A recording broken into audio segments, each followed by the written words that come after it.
difference between Cape Coral and Fort Myers. If you're trying to decide between the two, this video will save you hours of research. I'll walk you through what is it actually like to live in each, from housing, water access, to restaurant, beaches, daily life, so you can decide for yourself which one feels more like home to you. And stick around until the end because I'll share a local detail most people don't realize until they already moved. By the way, if you're new here, welcome to the channel. I make weekly videos all around Cape Coral and Fort Myers, exploring neighborhoods, lifestyle, and what's really like to live in Southwest Florida. So if you're thinking about making a move or just want to get to know the area better, be sure to subscribe so you don't miss what's next. If you're already planning a move, check out the links below. You'll see a free relocation guide, as well as a way to book a call with me and my team. Or just text or email me anytime. I love to help. Cape Coral sits west of the Caloosahatchee River. It's mostly residential, built on a huge grid, and known for having more canals than Venice. Fort Myers is just across the bridge to the east. It has more of a downtown feel, quicker access to I-75 and the airport, and is generally a bit more connected to the surrounding region. Now, when it comes to beach access, it depends where you live, but Fort Myers usually puts you closer to Gulf-facing beaches like Fort Myers Beach and Sunnyvale. Cape Coral does have its own small little beach at the yacht club area. It's not a major destination right now, but the city has some exciting redevelopment plans with restaurants, amenities, and upgrades. I'll cover that in another video, so make sure you subscribe so you don't miss it. Cape Coral has a laid-back, almost suburban feel. It's quiet, spread out, and great if you enjoy a little slower pace. You'll find a lot of families and full-time residents who like having their own slice of calm. Fort Myers, on the other hand, feels a little younger, a little faster, with more events, a walkable downtown, and a wider mix of condos and townhomes. It naturally attracts more seasonal visitors, especially snowbirds looking for activity and convenience. In Cape Coral, the housing market is dominated by single-family homes, many of them newer builds with screened-in lanais, pools, and even boat docks. The northwest and southwest parts of the city are where most of the new construction is happening. You'll find wide streets, modern homes, and tons of canal front lots. The southeast area of Cape Coral is more established with older homes, mature trees, and a bit more local charm. But within that same quadrant, especially around the yacht club area that I am right now, you'll find some of the city's most expensive properties. They're usually renovated or custom-built homes right on the water, often with fast boat access to the river or gulf. Fort Myers is a different story. There's way more variety, like condos, townhomes, historic homes, and master plan communities with HOAs and gated entrances. Because Fort Myers doesn't have the same canal system, living on the water is less common unless you're right along the river or in a marina front condo. Generally, you'll get more space and a newer home for your money in Cape Coral.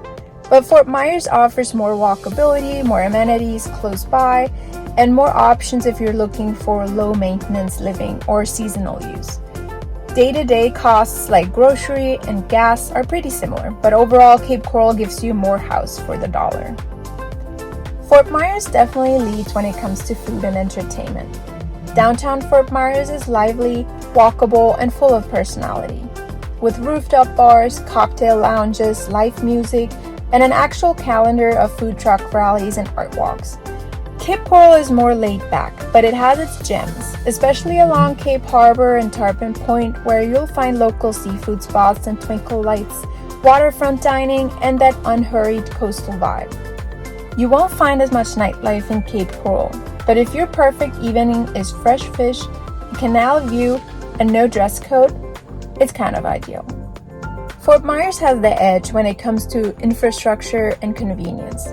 You'll find more hospitals, bigger shopping centers, and easier access to the airport and I-75. So if you're like having everything within 15 minutes, Fort Myers delivers.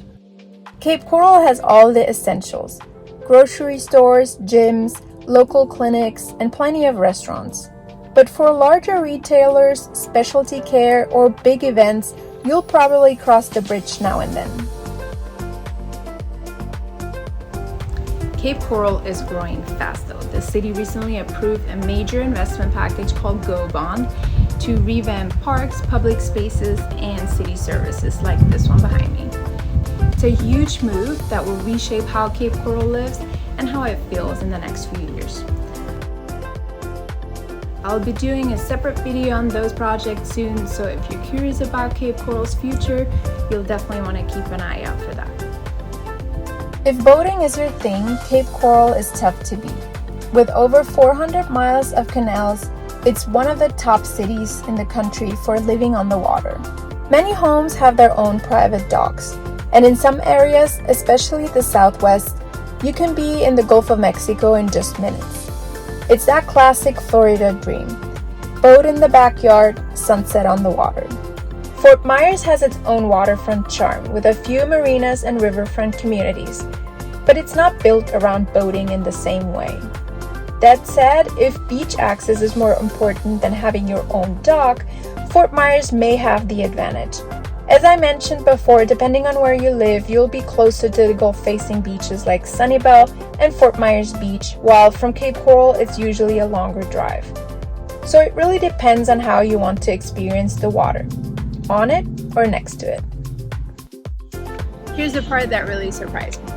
I always imagined I would want to live in a more active city, especially coming from LA, one of the busiest places in the country. I thought I would miss the action, the energy, the noise, the constant movement. I figured I'd want to be near that and near the events and the restaurant and things to do, but after moving here, I'm generally glad we chose Cape Coral.